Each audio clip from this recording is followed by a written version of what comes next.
Hello and welcome back to Newsroom Nigeria. This is where we give you hot, fresh, and sizzling news all day long. If this is your first time here or you have not subscribed to this channel, kindly click on the subscribe button down below. Also give this video a massive thumbs up. That way, YouTube is able to recommend this video to other YouTube viewers all around the world. Lastly, please leave your opinions in the comment section below as well. The Rivers State High Court is now hearing argument over the Martin Omawile-led Rivers State House of Assembly's power to void Governor Siminalayi Fubara'S appointment of 19 commissioners. The commissioners have launched a lawsuit to prevent the Assembly from deeming their appointment unlawful, despite the fact that 4 lawmakers who support Governor Fubara approved their selections. This follows the Supreme Court's decision to reject Governor Fubara'S cross-appeal and uphold Omawile as the rightful Speaker of the Rivers State House of Assembly. Rivers State Electoral Commission Chairman, Commissioners contest summons of Assembly Justice Adolphus Enebeli, retired, the Chairman of the Rivers State Independent Electoral Commission, and his commissioners are also contesting the House's right to call them in for interrogation. Enebeli was first issued a 48-hour notice by the Assembly to come before it and explain the situation behind the cancelled October 2024 local government elections. However, the deadline was extended by 72 hours after he failed to show up. Governor Fubara'S commissioners are suing to obtain an interlocutory injunction that would prevent Omawile and 26 other people from acting or enforcing resolutions that were voted on March 5. Additionally, they are requesting that the court issue an order prohibiting the Assembly from interfering with their State Executive Council commissioner responsibilities.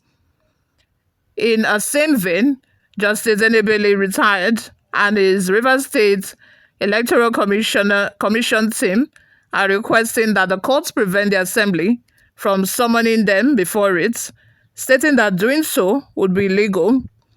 In his decision, Justice Frank Onyiri postponed the hearing to April 17, 2025, and allowed the claimant to serve the Assembly using alternative methods. The Assembly demands accountability and extends the deadline for summons. In its plenary session on Wednesday, the Assembly reiterated its intention to call Enebeli and his commissioners, demanding that they provide an explanation of the financing sources for the local government election that was declared invalid, as well as the anticipated cost for the new election that is set for August 9, 2025. Official letters were addressed to Governor Fubara and Rivers State Electoral Commission authorities, requesting that he propose the 2025 Appropriations Bill. House Leader Major Jack told the legislators. The governor and the head of Rivers State Electoral Commission, however, have not replied to the invitations. The Assembly was taking legislative notice of Governor Fubara'S failure to present the 2025 budget. Speaker Martin Omawile cautioned and would take the required steps when the time was right. Additionally, the Assembly provided a resolution directing the clerk of the House to extend an invitation to Rivers State Electoral Commission representatives to address members once more on March 10, 2025. If they did not appear, the parliamentarians threatened to use Section 129, subsection 1D of the Constitution. Rivers' political crisis causes security tensions to rise, following warnings from militant groups that threaten to attack oil sites because of the ongoing political turmoil. The Rivers State Police Command has pledged to crack down on threats to national security. Olugbenga Adepoju, the Commissioner of Police, sent a strong warning to those who were preparing violence. Nobody has the monopoly on violence, he declared. Everyone will undoubtedly be consumed if fire is coming from heaven, not just one individual. He informed locals that the police were ready to deal with any commotion. You all, let's have your thoughts and opinions in the comment section. What do you all think of all of this?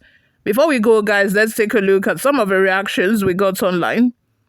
Jacobs Emmanuel says, I am very sure that kangaroo judgment will come from here if it will not stand the test of time. Confidence says, Wike group of houseboys are not and will never be assembly members unless they repent and retrace their steps from supporting one idiot that is trying to silence the riverine and the river state, this person meant, and forcefully put another Ikwere man as governor. Rivers State does not belong to Ikwere. In fact, Ikwere are not Rivers people. They are Igbo people. The Southeast have told you that you belong to them. Go and meet them, because at the right time, we will forcefully send you to them where you belong. Let's take another comment from Amadi. He says, Fubara is always getting it wrong. Instead of doing the right thing, he is still sponsoring groups, committing more blunders. He behaves like that, like not being educated. The court simply said anything that was done outside the rightful constituted assembly, recognized by court, is null and void. We have another comment from Chibuzo here, who says, Fubara and his fans have started doing the wrong things again. When court gives final judgment, they will start crying foul, accusing lawyers that they were paid for the judgment. Another comment from Aki Okun says, the litigation is an effort in futility as the appointment was illegally carried out. Another comment from Adeboye Olufemi says, there is no point going to court. Anything done without the approval of a constitutionally recognized lawmakers remain null and void. David Oloye says, with Fubara'S method in solving this matter, Fubara can't win this battle. It's a battle of wits. Fubara can operate without constitutional lawmakers. It's impossible. Temperament of violence can't solve a political impasse. Fubara relies on his soldiers, that is, militant, to fight the battle, while the lawmakers rely on wisdom and smartness in fighting the battle. If Fubara is not careful and cooperates with the lawmakers, he would be impeached. No court would bring him back to office. You all, let's have your thoughts and opinions in the comment section. Thank you very much for always listening and watching, guys. I'll see you all in my next video. Bye for now.